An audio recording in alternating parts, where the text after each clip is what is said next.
everyone remember what an even and an odd function is? Okay, if you don't, maybe this won't help so much. So even function is when it's reflected around the y-axis, okay? So you just think of this as a mirror. I can bring this over, okay? It'll be the same thing. This is an even function. It's even, it's symmetric. Odd function is when it's reflected about the origin, so sine is odd. Okay, and so we can memorize this because since cosine is an even function, okay, cosine has even exponents and factorials, sine is an odd function, and sine has odd exponents and factorials. Okay, so that's one way to memorize it. Another way is that sine has an I, which looks like a 1, and here we have plus 1. So that helps. Sounds really dumb, but I bet that's the way you're going to memorize it. Any questions? Okay, another thing is that sine, the series for sine looks very, very similar to the series for tan inverse, which you also have to remember. Okay, the only difference is that tan inverse is without this factorial. So if you see that, that's tan inverse with the factorial is sine. Okay? Questions?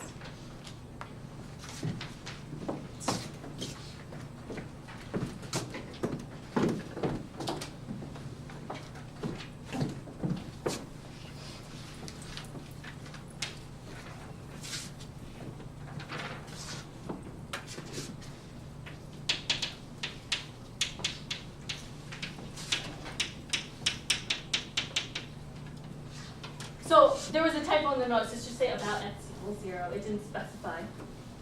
Whenever you're asked by Taylor series, it should always specify what it's centered about. Okay? So we know the Maclaurin series for sine, as we just found. Okay? And here we have the Maclaurin series. It's centered around 0, so we can use a shortcut.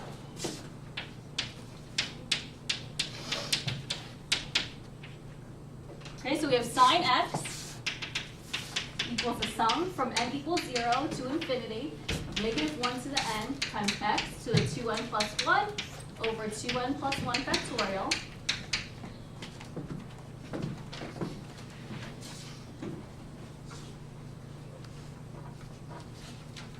And so now, if that's sine x, we just replace x by 3x squared and plug it in. So I have sine of 3x squared equals the sum from n equals 0 to infinity, negative 1 to the n times 3x squared to the 2n plus 1 over 2n plus 1 factorial.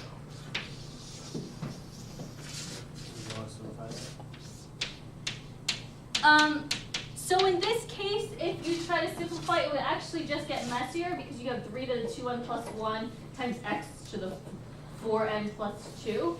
Okay, and so that just makes things messier. So we're just going to leave that as is. If you have a negative inside, you should simplify it. But since that would just make it messier because the exponent is already kind of messy, we'll just leave that as is. Okay, so replace x by 3x.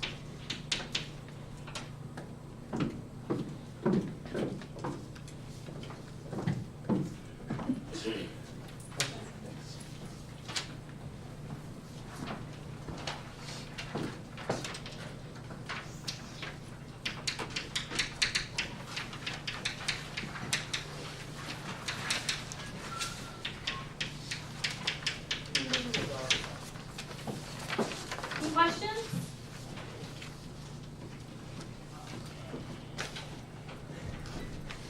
Okay, so we have this next one. Okay, f equals 1 minus x to the negative 3. Okay, and so we could actually use power series for this one. We could just do what we did in 11.9. Okay, because we have 1 over 1 minus x to the 3rd. Okay, however, when we did power series before, we had to sometimes use derivatives or integrals. And so here we would have to take the derivative twice. Okay, and so that can get really messy. So maybe we don't want to do that. We just want to use methods of Taylor series. Either way, we're still going to get a power series that is correct. Okay, so let's do that. And so I can't use a shortcut even though it's centered at 0 because I don't know any Maclaurin series that is similar to this. Okay, so I just have to do the 4 steps again. So I find the the derivatives. So I have f equals 1 minus x to the negative 3.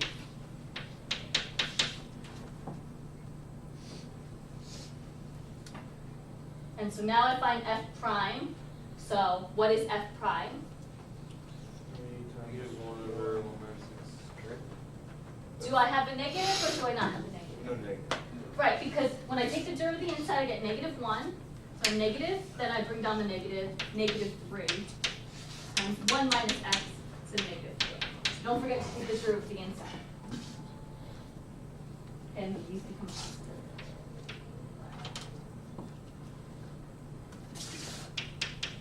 So now f double prime, so I notice here that every time I take the derivative, I'm going to have two negatives. They cancel to a positive.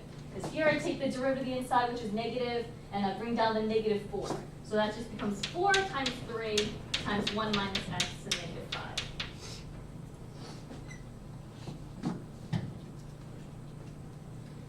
Okay, and I'm not going to multiply through. I'm not going to simplify it to 12. You'll see why later. Okay, it's just easier to find the pattern if we don't. So then I take the third derivative and I get 5 times 4 times 3 times 1 minus x to negative 6.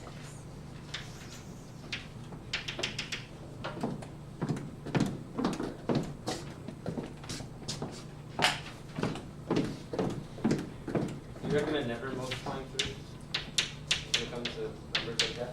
Never multiplying through. I think I can't say never multiplying through. Okay, it really just depends on the problem. Usually you don't want to multiply through, okay? And you'll see why when we find the pattern. However, I cannot say that that's always going to be the case because if you multiply through and get the same number for all of them, then it might help to multiply through. Okay, so you really just have to use your own judgment when you're doing these problems. Okay? So now we evaluate at the center, which is x equals 0. So I have f of 0. So I have 1 minus 0, which is 1, raised to the negative third, and that's just 1.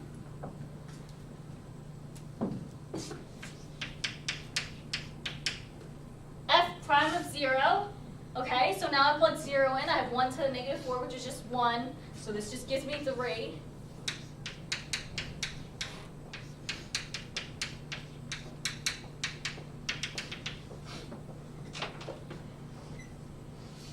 Okay, f double prime, well, I just have 4 times 3 times 1. And then f triple prime, I have 5 times 4 times 3.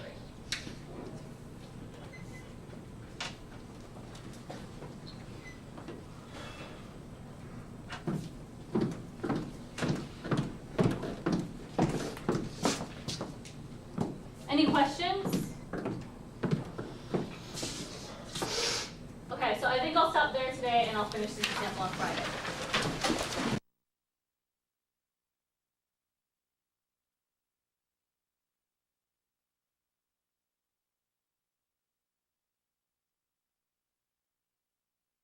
Quiz Friday on 11/8 and 11/9, and the exercise just handed out are due on Monday.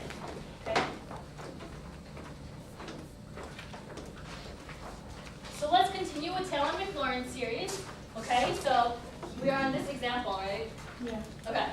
So we want to find the Taylor series of x to the 4th times the negative 3x squared centered around x equals 0. Okay. So here we know that e to the x equals the sum from n equals 0 to infinity of x to the n over n factorial.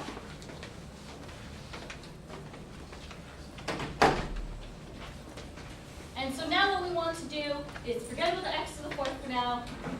We're just going to consider e to the negative 3x squared. So now I'm just going to replace x by negative 3x squared.